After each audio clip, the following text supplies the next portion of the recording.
We're here with the Happydance crew, conducting conversations with TA and EB leaders on the future of storytelling in the era of AI. I'm here with Kevin DAprile. Yes. Kevin, great to Yes. see you, man.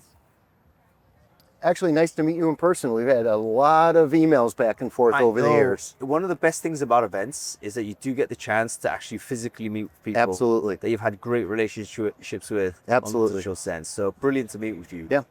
Kevin, for the folks who don't know you, can you quickly introduce yourself and what it is you do? Sure. I'm a global director of solutions and innovation at SAP. And basically what that is the arm of our talent discovery team, or organization. And we do a lot of the operational stuff. We do a lot of the connections of all the technology, and a lot of the career site connections and stuff like that. I spent a long tenure in employment brand, and I've been in this role about 3.5 years. Yeah, fantastic. Employment brand, how do you think that has changed over the last 5 years? It's almost pre-AI to post-AI. Has there been any substantive changes? If not, why? If so, what are they? So I was originally brought to SAP a really long time to build out the social recruiting area. Right. And just the time it took to get a Facebook page for careers set up was immense, right? Now it's like almost every organization has some type of social reach out to get that what is it like to work at my employer? Why do you want to work for us? And sometimes address the things of like, maybe this may not be for you. Yeah. I think that's the kind of the two edges of employer branding, isn't it? We often over-index on the idea that people should just be invited in and just increase the top of funnel.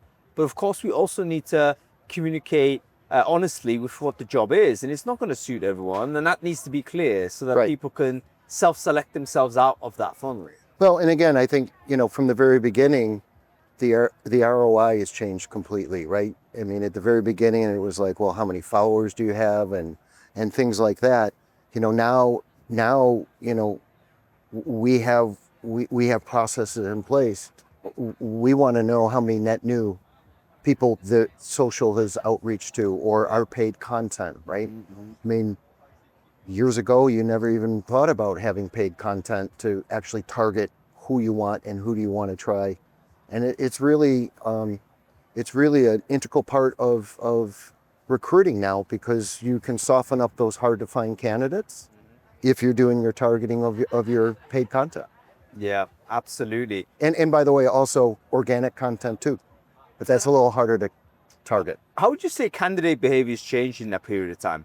Sort of in that 5-year period between, I guess 2-3 years before ChatGPT and now today, we've had tremendous changes. So what I can tell you is that the candidate would do the outreach, right? So you had to have your EVP and you had to have your brand so that you could get somebody to the destination to apply. We're seeing numbers that's starting to change, right? Meaning, if you have a career change that you want to look at, maybe the first place you go to is a ChatGPT or a Claude, and you start using that as a trusted advisor, right?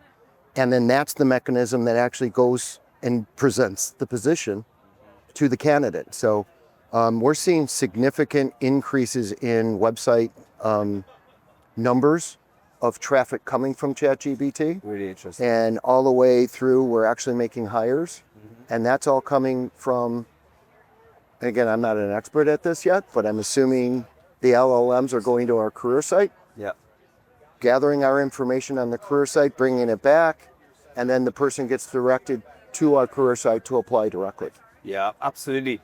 Generative engine optimization, that's something we've all got to think about down the pipe, isn't it? Yes. But let's go to another question. It's kind of a bit more of an easy one to answer, I guess. Let's imagine a career site, a career page is a profile on a dating app. What would be a red flag for you if you saw it and you thought, I'm out? There's no chance I'm applying for any job here. Well, it's kind of hard because I haven't been to a career site to apply to a job in 15 years. But I think there has to be a level of reality, right? So you can look at some of the other employers and it's just not real. It's fake, right? So Heather Walker, who's head of our employment brand team, has done a really, really good job of trying to make sure that not only is it real, but you're going to get something out of it. Yeah. Right? Yeah. So very, very good. Final question for you, Kevin. Going into 2026, what would you say the bits of advice, or one piece of advice, in fact, you'd give to TA and EB leaders preparing for that year ahead? be very, very aware of what AI is and the places that it's going. I was here last year and there was some AI, maybe 2 or 3 vendors. I mean, I think it's been very well known. Everybody's like AI, AI, AI, right? Yeah. So it's not going away, right? So embrace it, be genuine about it, right? And make sure it's ethical. Yeah, fantastic stuff. Kevin, DAprile, great to meet with you. Thank Thank you. you so much for your time. All right.